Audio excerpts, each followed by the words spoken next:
Good evening বন্ধুরা, কেমন আছো সবাই? আশা করি সবাই খুব ভালো আছো। আর তোমাদের এত এত ভালোবাসায় আমিও অনেকটা ভালো আছি। তো চলো, হ্যালো কলকাতা নতুন আরও একটা ব্লগে তোমাদের সবাইকে স্বাগত।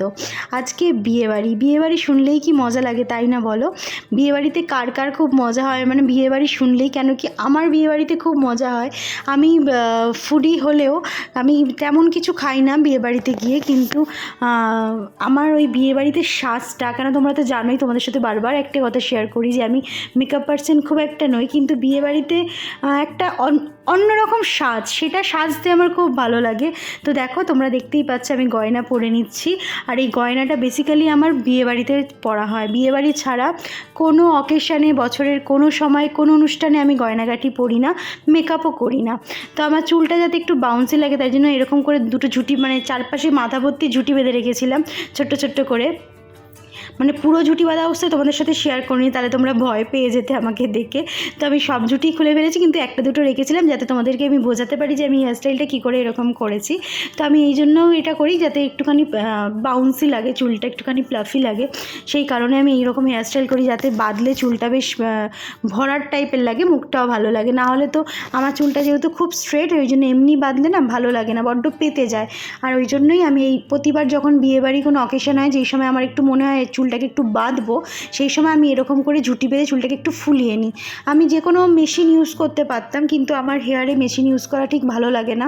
আর কোনো রকম ড্রায়ার বা হিট টাইপের যে কোনো মেশিনে আমার খুব প্রবলেম হয়, মাথা ব্যথার প্রবলেম হয়। সেই জন্য আমি যে কোনো যখনই হেয়ার কাটও করতে যাই, আমি পার্লারে মেনশন করে দিই যে আমার যেরকমই কাট হোক না কেন, সেটাকে প্রপার দেখাবার জন্য তোমাদেরকে ড্রায়ার ইউজ করতে হবে না, আমার নর্মালি ঠিক আছে। তোমরা মানে সেটার জন্য যে খারাপ লাগবে বা কিছু, আমার সেটা কোনো প্রবলেম নেই।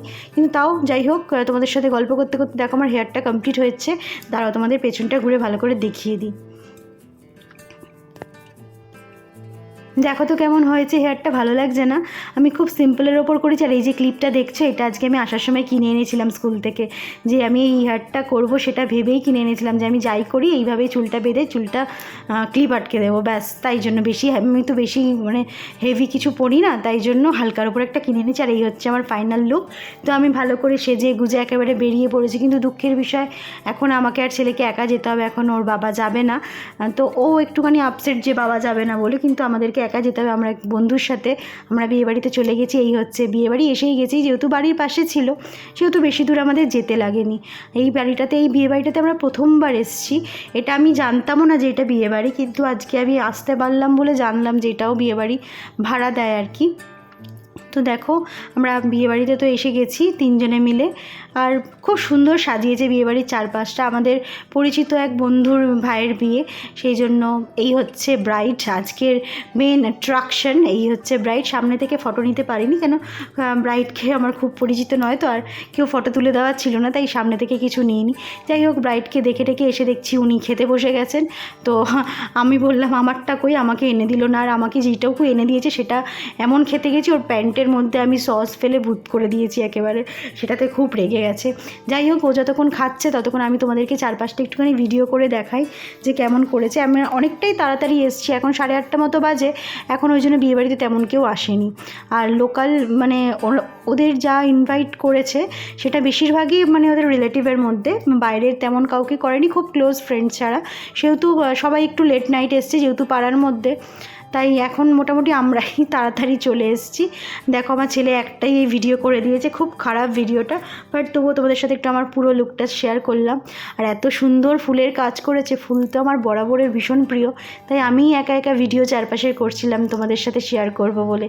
আর এই ছাতাটা দেখো, ছাতাটা কি অপূর্ব, তাই না?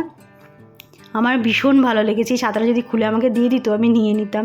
তো এই হচ্ছে ব্রাইড আর আমাদের যে বন্ধু তার ভাই, যার বিয়েতে আর কি আমরা গেছি। তো সারাক্ষণের সব ভিডিও তোমাদের সাথে শেয়ার করার পর চলে এলাম একদম ডিনারে। তো ডিনারে এসেছি, আমি এইগুলোই নিয়েছি। আমি বলেছি, আগেই বললাম যে আমি বিয়েবাড়িতে বেশি খেতে পারি না, তো আমি নর্মালি কিছু খাইও না তেমন, যেটুকু আমি খাই। তো আমি নিয়েছি আজকে মেনুতে, দেখো এই বাটার নানটা আছে, আর সম্ভবত এই তরকারিটা রাজমার তরকারি করেছে, আমি ঠিক বুঝতে পারিনি, রাজমা আমি তো কখনো খাইনি, তবে দু একটা রাজমা দেখে আমার মনে হলো এটা রাজমার তরকারি করেছে।